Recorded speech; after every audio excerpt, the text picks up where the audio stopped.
coming.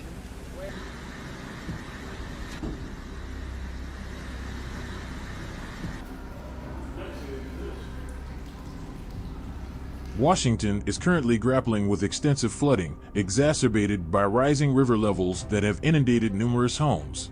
Several rivers in the region are under flood warnings, with particular concern for those in heavily populated areas of western Washington, including the FL Hills. What do you think? It's crazy, I've never seen it like this.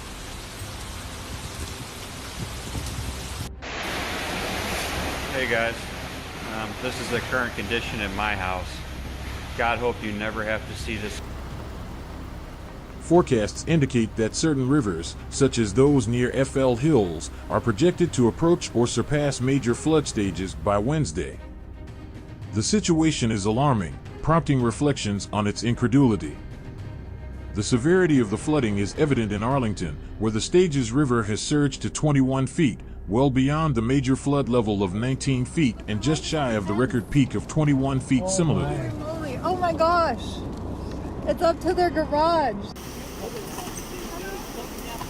Look at this.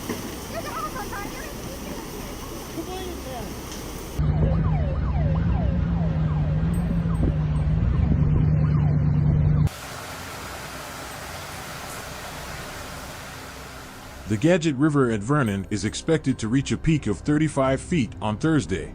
Exceeding the major flood stage of 32 feet, the Snoqualmie River near Carnation is anticipated to crest at 58 feet on Wednesday, surpassing the major flood stage at 55 feet. Bridge off. Dad, watch out! I'll put it out.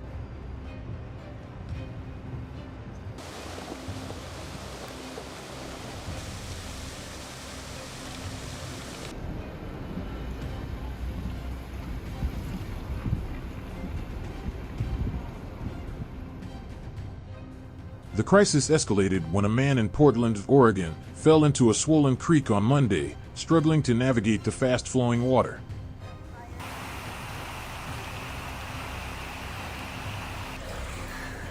Beautiful day for a swim. Oh my God.